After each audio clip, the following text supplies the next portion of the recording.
ललई सिंह यादव का जन्म एक कृषक परिवार में हुआ, जहां उन्होंने जातिवाद और सामाजिक असमानता को करीब से देखा। बचपन से ही उन्होंने धार्मिक ग्रंथों और सामाजिक प्रथाओं पर सवाल उठाना शुरू कर दिया। इन अनुभवों ने उन्हें बाबा साहेब आम्बेडकर और पेरियार के विचारों को अपनाने की प्रेरणा मिली। लल्लई सिंह यादव ने रामायण को काल्पनिक बताते हुए अदालत में चुनौती दी। यादव ने तर्क दिया कि यदि रामायण ऐतिहासिक घटना है तो इसके प्रमाण मिलने चाहिए। उन्होंने राम के चरित्र और कार्यों की आलोचना की, जैसे कि शंभू की हत्या और सीता का त्याग, और इसे मानवता के खिलाफ बताया। लल्लई सिंह यादव के विचारों ने बहुजन समाज में जागरूकता फैलाई। उनकी किताबें और भाषण लोगों तक पहुंचे, जिससे सामाजिक परिवर्तन की लहर उठी। उन्होंने सिखाया कि इंसानियत सबसे बड़ा धर्म है और हमें जाति और धर्म के नाम पर नहीं बांटना चाहिए। नमो बुद्धाय, जय भीम साथियों। आज हम सब उस महापुरुष को नमन करने के लिए एकत्र हुए हैं जिसने सच बोलने की हिम्मत की, जिसने उन झूठी कहानियों की जड़ों को हिला दिया जिन्हें सदियों से सच मानकर हमारी पीढ़ियों के दिमाग में बिठाया गया था। वह शख्सियत है पेरियार ललई सिंह यादव जी। उनका नाम सुनते ही आज भी ब्राह्मणवादी ताकतों के पैरों तले जमीन खिसक जाती है, क्योंकि उन्होंने चोट वहां की जहां से पूरी व्यवस्था अपनी ताकत खींचती थी, यानी धार्मिक ग्रंथों और काल्पनिक कथाओं से।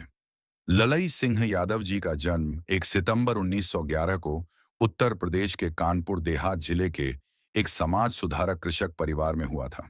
ये वही समय था जब पूरा देश अंग्रेजों की गुलामी झेल रहा था और गांवों में जातिवाद का जहर गहराई तक फैला हुआ था। खेतों में मेहनत करने वाले किसान अपने ही गांव में अपमानित होते थे। मंदिरों के दरवाजे उनके लिए बंद थे, कुएं का पानी तक उन्हें मना था, स्कूल में बैठने की जगह अलग थी। लेकिन इस अपमान ने उन्हें तोड़ने के बजाय और मजबूत बना दिया। बचपन से ही उन्होंने सवाल करना शुरू किया। जब उनके दोस्त मंदिर में जाकर पूजा करते, घंटी बजाते और भगवान के चरणों में फूल चढ़ाते, तो वह बाहर ही खड़े रहते। उन्हें बताया जाता कि यह तुम्हारी जाति की मर्यादा है, लेकिन उन्होंने कहा, मर्यादा क्यों? इंसान तो सब बराबर हैं। यह सवाल उनके दिल में अंगारे की तरह जलता रहा और धीरे धीरे यह अंगारा चिंगारी बन गया। उनके परिवार ने खेती किसानी से गुजर बसर किया, लेकिन परिवार सुधारवादी था। उन्हें शिक्षा दिलाई गई। उन्होंने पढ़ाई के दौरान जाना कि हड़प्पा और मोहनजोदड़ो जैसी सभ्यताओं के प्रमाण मिले हैं।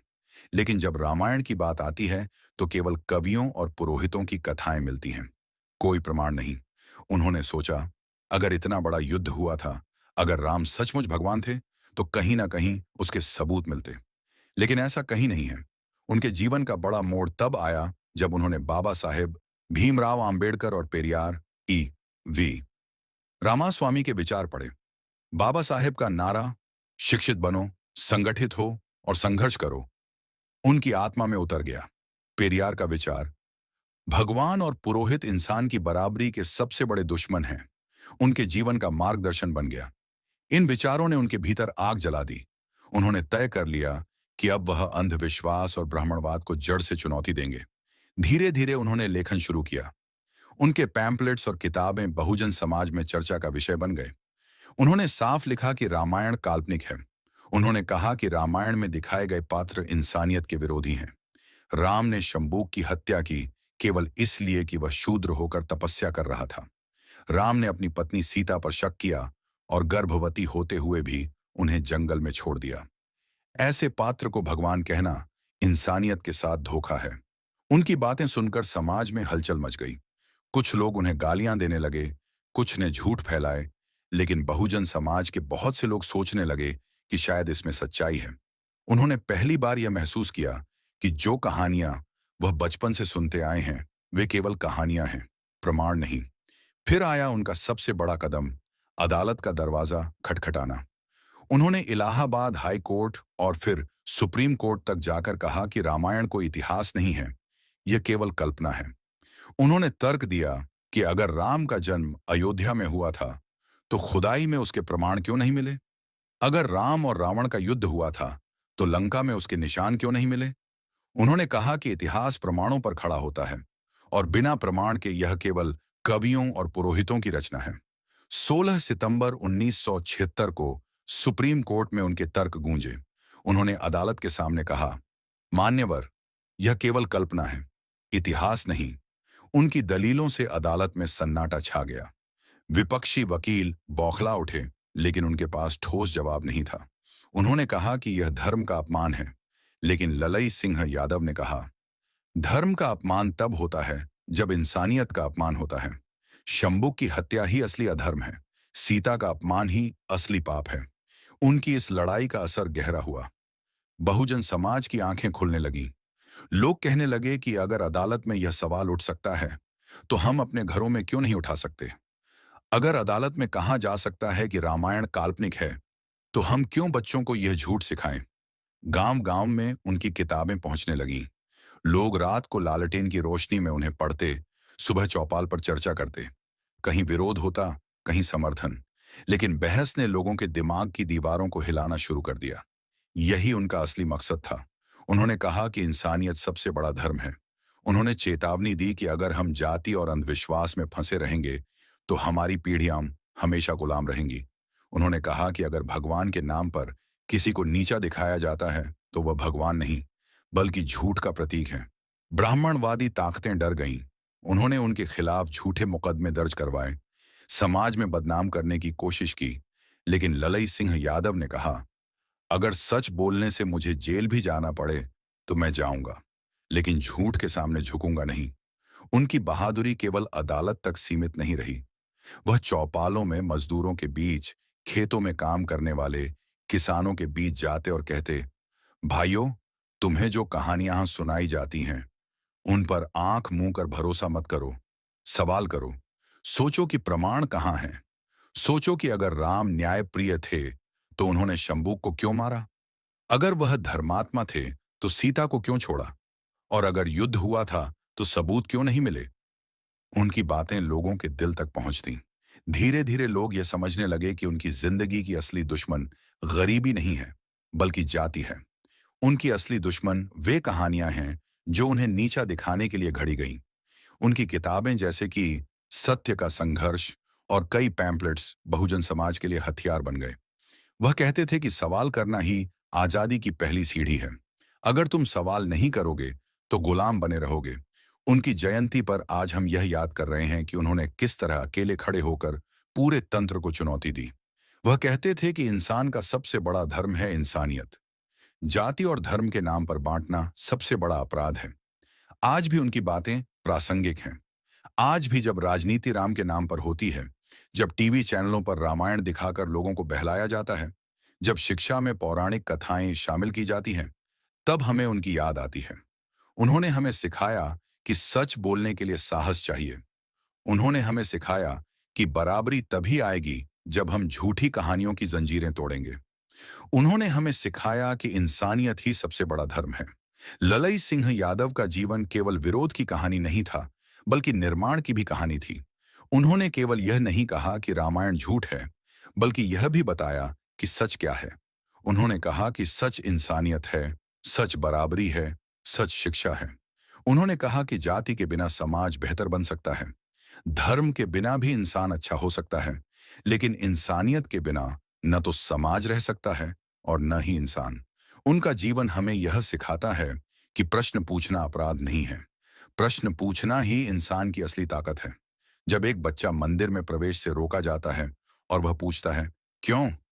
वही सवाल क्रांति की पहली सीढ़ी है। ललई सिंह यादव ने यही सवाल अपने जीवन से पूछा और समाज से भी पूछने को कहा। उन्होंने यह भी समझाया कि कहानियां सिर्फ मनोरंजन के लिए नहीं होती। कहानियां अगर गलत हों, तो वे पीढ़ियों को गुलाम बना सकती हैं। यही हुआ रामायण के साथ। इस कहानी ने दलितों और पिछड़ों को नीचा दिखाने का काम किया। इस कहानी ने स्त्रियों को कमजोर और पुरुषों के अधीन दिखाया। इस कहानी ने समाज में ऊंच नीच की गहरी खाई बना दी। उन्होंने कहा कि जब तक हम इन झूठी कहानियों को सच मानते रहेंगे, तब तक हमारी जिंदगी की बेड़ियां नहीं टूटेंगी। उन्होंने कहा कि अगर हमें आजादी चाहिए, तो हमें इन कहानियों की जड़ों को काटना होगा। उनकी अदालत की बहसें आज भी मिसाल हैं। उन्होंने बड़े ही शांत लेकिन दृढ़ स्वर में कहा था कि अगर रामायण सच होती, तो उसके प्रमाण होते। उन्होंने यह भी कहा कि ब्राह्मणवादी ताकतों ने इसे इसलिए फैलाया ताकि नीची जातियों को हमेशा दबाया जा सके। उनकी बहसें सिर्फ अदालत तक नहीं रहीं, बल्कि अखबारों, पत्रिकाओं और चौपालों तक पहुंची। लोग उनके तर्क पढ़ते और सोचने लगते। कुछ लोग कहते, यह आदमी पागल है, लेकिन धीरे धीरे वही लोग कहते, नहीं, इसमें दम है, ये सच है। उनकी किताबें इतनी लोकप्रिय हुईं कि उन्हें रोकने की कोशिश की गई। कई बार उनकी किताबों पर पाबंदी लगाने की कोशिश हुई, लेकिन बहुजन समाज ने उन्हें छुपाकर भी पढ़ा। लोग कहते थे कि यह किताब हमारी आंखें खोल देती है। उनकी बहादुरी का अंदाजा इसी से लगाया जा सकता है कि वह जानते थे कि उनकी बातों से समाज का बड़ा हिस्सा नाराज हो जाएगा, लेकिन उन्होंने परवाह नहीं की। उन्होंने कहा, अगर सच बोलने से मेरी जान भी चली जाए तो भी मैं सच बोलूंगा। 16 सितंबर 1976 को जब सुप्रीम कोर्ट में उनके तर्क गूंजे, तो यह केवल अदालत की लड़ाई नहीं थी, यह बहुजन समाज की ओर से पूरी व्यवस्था को चुनौती थी। उन्होंने यह साबित कर दिया कि अदालतों में भी सच बोला जा सकता है और अदालतें भी झूठ के सामने सवाल उठा सकती हैं। उनकी मृत्यु भी उसी वर्ष हुई। उन्होंने अपने जीवन के आखिरी दिनों तक संघर्ष किया। उन्होंने कभी हार नहीं मानी। उनकी आखिरी सांस तक उनकी आवाज में वही दृढ़ता थी, जाति तोड़ो, इंसानियत अपनाओ। उनका सपना केवल एक व्यक्ति का सपना नहीं था, बल्कि करोड़ों बहुजन समाज का सपना था। उनका सपना था एक ऐसा समाज जहां कोई ऊंच नीच ना हो, कोई जाति ना हो, कोई स्त्री का अपमान ना हो।